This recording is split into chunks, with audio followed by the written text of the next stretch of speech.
Hi, my name is Yannick Albier. I'm executive chef at Studio One Theaters, and today I'm going to show you how we cook a filet mignon on a stovetop. So here we have our entire dish in one little bit. So we're going to open that up. So we have first the meat. So we're going to deal with that first. So when we season meat, we want to keep it clean hand, and then we have our meat hand. So we're going to open up our package. We're going to have, this is our dirty hand, this is our clean hand. So I'm going to season aggressively the steak over a plate. A lot of salt. Try to get all the sides there. And then we're going to sprinkle some black pepper on there. Okay, so we got our steak seasoned, ready to go. Okay, so over here on our stove, we have a pan. Got two pans that we're using today. So we're gonna get some oil, get these heating up. So one of these pans will be for the steak, and the other one will be for our sides here. So for our sides, we have our green beans and our fingerling potatoes already prepped and ready for you. The potatoes are cooked. They're poached in garlic and thyme, seasoned water. They're ready to go. And these green beans are blanched and chopped and ready for you. What else we have in our kit is we have our steak sauce. This is a thyme demi. So right at the end, we're gonna get that going. And then we have a little kit in here for you. This is to baste our steak at the end. So we have some butter, thyme, and garlic in there. And that's gonna help finish our steak, get a nice flavor on there. So now I have my glove pan. See, now we have this pan's nice and hot. See how it's starting to smoke there? So I'm gonna make sure I get that coating all around the pan. We're gonna find our nice presentation side, and that's gonna be the first side that we wanna go down.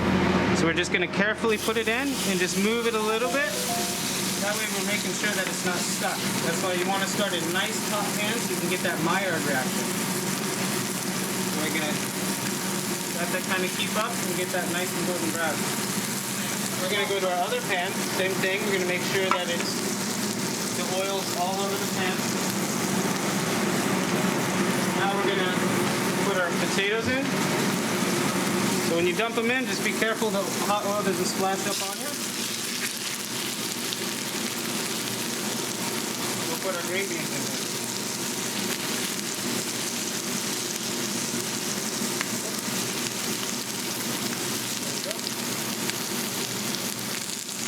Okay, so while that's going, we're going to use some tongs here. I'm just going to check on my meat, see how it's looking. We got that nice color going there. So we'll let it go just a couple more seconds.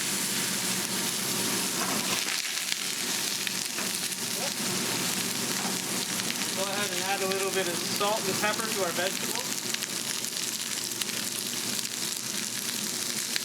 Okay, so at this point, our steak should be ready to flip for the first time. Flip that over, let that other side get a little bit of color, and then I'm going to hit it on the side and finish it in the oven. So we're going to saute these up so they don't burn. We're going to keep them moving, jumping around in the pan. And while that's heating up, we're going to turn it down a little bit because we don't want to rush it. So back to our filet here. So we have that side getting a little bit of color. We're not going to give it too much yet because while it sits in the oven, it will continue to brown. But I will go ahead and mark up my sides this time. So that way it cooks evenly all the way around while it's in the oven. Alright. Color, flip it to the next side. We're going to continue to do this all the way around the steak.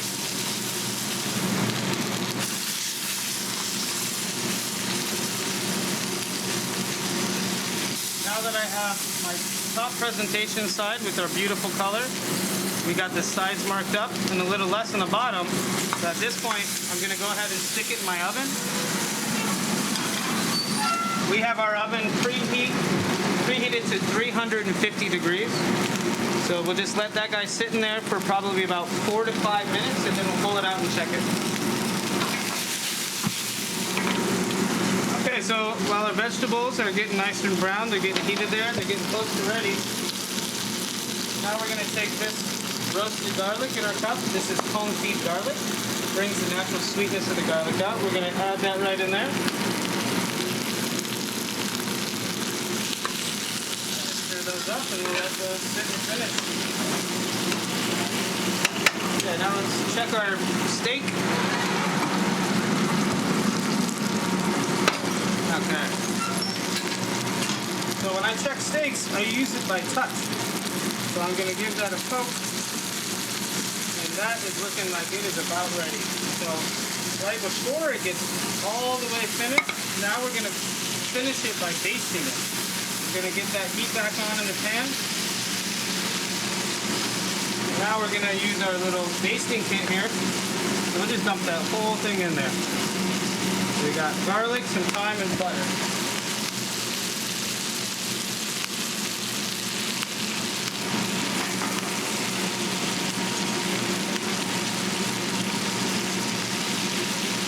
So when we baste, we're going to melt our butter and we're going to tilt the pan.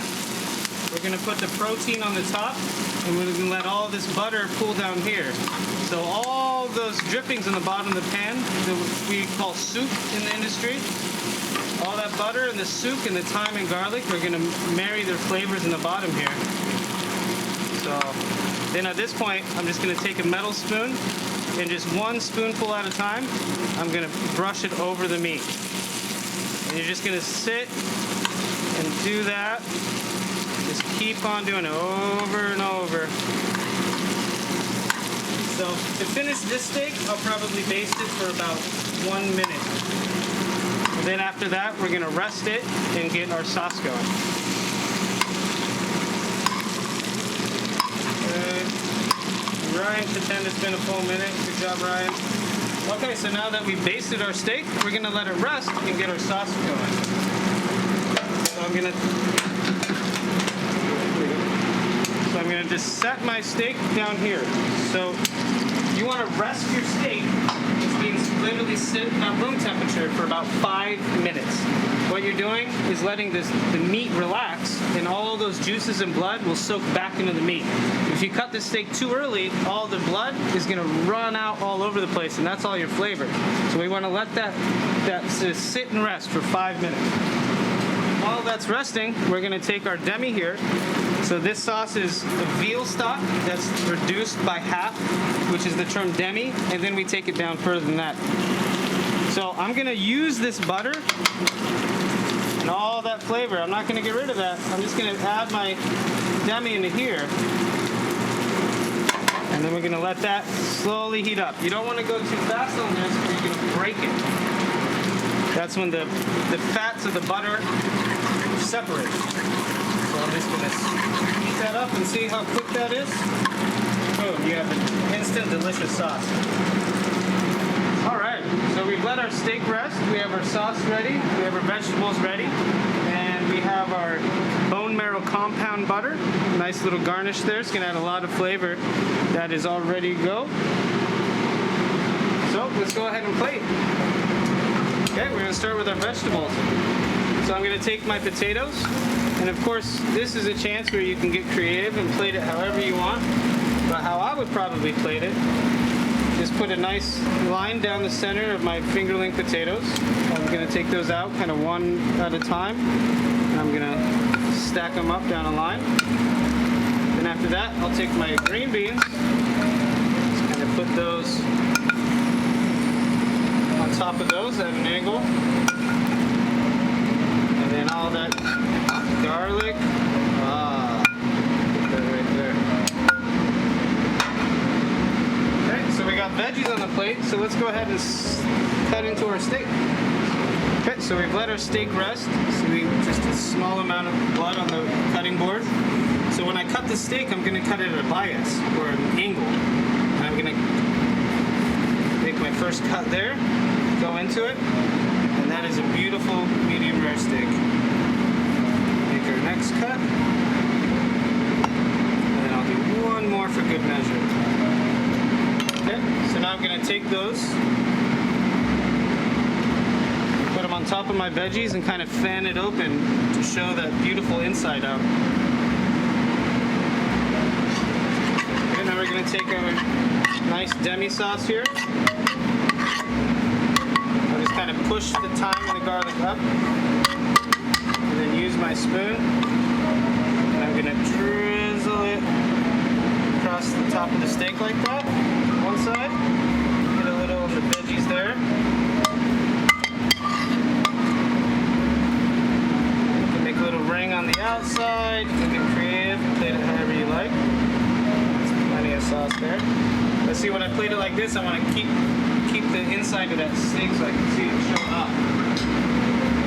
And then so the very last touch here,